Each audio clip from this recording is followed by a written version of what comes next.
Welcome to Neurodivergent Relationships with Dr. Kathy Marshak, where we talk about the complexities of relationships between neurotypical and neurodiverse partners.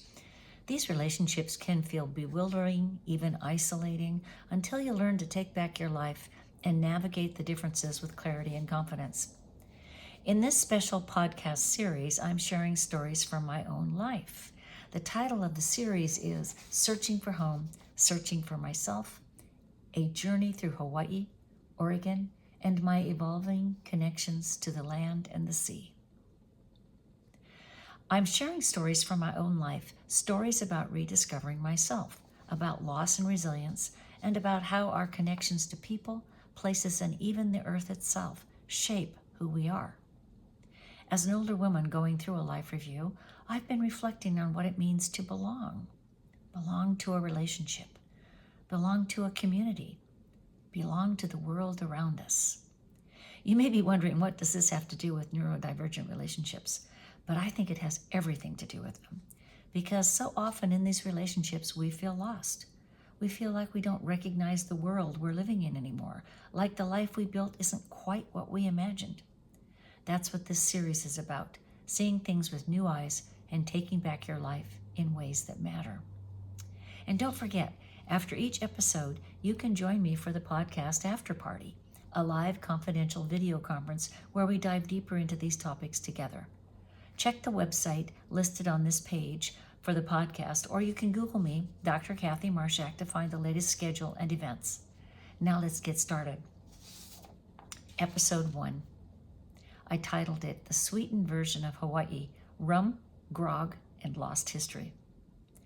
I went back to Hawaii looking for something just a few weeks ago. The last time I'd been there was 20 years ago. I was looking for a feeling, a connection, maybe a way to reclaim a part of myself that I've lost. But what I found was something else, a version of Hawaii that had been airbrushed, commercialized, and packaged for tourists. The deeper history was missing, and I started to wonder, what happens when a place no longer remembers itself? I love history. I love understanding how things came to be, how traditions formed, how people shaped the land and were shaped by it in return. So when I saw a rum tasting event on Kauai, I thought, this should be interesting. I expected to hear about Hawaiians and early sailors, how sugar cane shaped the islands, how rum became a staple of trade, how it tied into the deep history of the Pacific. Instead, the host was a white woman who had lived on Kauai for 3 years. She was a food blogger who specialized in cooking with flavored rum. Cooking with rum. Not history, not tradition, just recipes. When I asked her, what's the difference between your rum and grog? She just stared at me. The whole audience did. No one knew what grog was. And that's when it hit me. This wasn't really history. This was Hawaii rewritten to fit a tourist-friendly narrative. It reminded me of something I've been noticing more and more. The real Hawaii is disappearing, being replaced by a sweetened version that is easier to sell. It wasn't just history that was disappearing. Even the little traditions that used to feel special had been commercialized. I remember wearing a Kukui nut necklace at Luaus when I was younger. These necklaces were treasures then, a connection to Hawaiian culture made from the shiny black nuts of the Kukui tree. They were polished and often given as symbols of goodwill and respect. This trip, I wanted to find one again. I thought it would be easy. But as I searched souvenir shops all over Kauai, I realized nobody cared about them anymore. I did finally find one at a grocery store. It was hanging on a rack next to plastic leis and keychains. It cost $6.99. I bought it anyway, but it didn't feel the same. Then there was the luau. I used to go to backyard luaus with my Hawaiian friends. These weren't tourist events. They were real gatherings, held in someone's yard under a tin-roofed patio if it rained. We'd eat fresh-caught fish, roasted pig, and homemade dishes passed down for generations. I was hoping to recapture that feeling. But this time my friends booked a ticketed luau in a big convention hall building. The food wasn't cooked outside in an underground imu. It was made in a kitchen and brought out to us. There were hundreds of tourists packed into this convention hall, and we were assigned numbers for the buffet line like we were at a cafeteria. There was Hawaiian-style entertainment around stage in the middle of the restaurant with performers telling stories through dance. But it wasn't real. It was Hawaii for visitors, not Hawaii for Hawaiians. I wore a Hawaiian print dress, hoping to honor the occasion, but my travel companions came in jeans and t-shirts. They didn't see this as something special. Just another attraction, like going to a dinner show in Las Vegas. And I couldn't help wonder, is this all that's left? Has Hawaii been reduced to a performance for tourists? Even the smallest symbols of Hawaii had lost their meaning. Puka shell necklaces used to be something special. You didn't just buy them, you found them. Each one was a gift from the sea, smoothed by the waves, a tiny perfect hole in the middle. That's what puka means in Hawaiian, whole. I had a beautiful puka shell necklace once. I treasured it.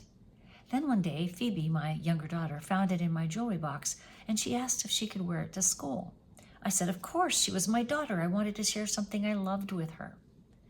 But when she came home, I didn't see it around her neck. I said, where's my necklace, honey? Oh, it broke, she said, so I threw it away. I was horrified. Is there any way you can find it? Can you get it back? I pleaded with her. She looked at me like I was crazy. It's just plastic, she said. It doesn't matter, does it? Just plastic.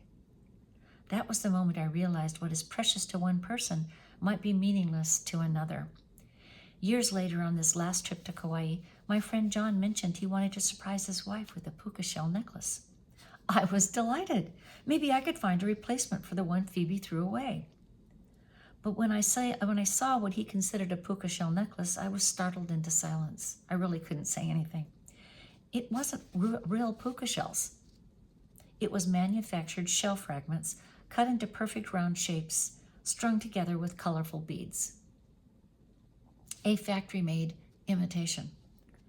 Later, I tried explaining to my travel companions what a real puka shell necklace was.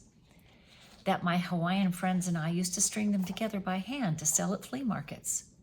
That this was a tradition, a connection to the land, to the ocean, to something real in my hands.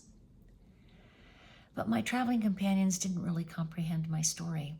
I wandered the beaches of Kauai searching for real puka shells, and I found a handful. When I showed Phyllis, the woman who'd received the factory-made necklace, I said, these are real puka shells. This is what we used to string into necklaces and bracelets and anklets and even earrings. She looked at them and said, very sweetly, but totally off point, oh, look at that. Someone must have lost their necklace on the beach because these shells already have holes drilled through. She didn't get it. And that's when I realized no one does anymore. No one. Hawaii is still there. But the Hawaii I knew, it's mostly hidden now. I had to search for it. And I wonder, how much longer will it still be there?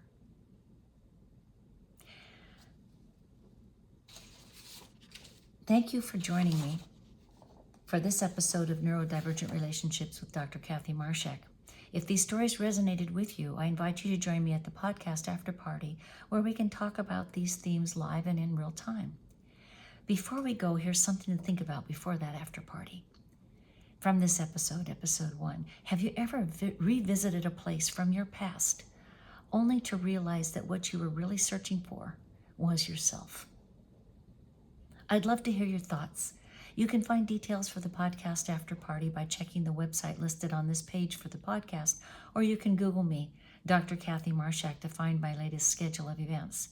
Until next time, take care and keep searching for what truly matters to you.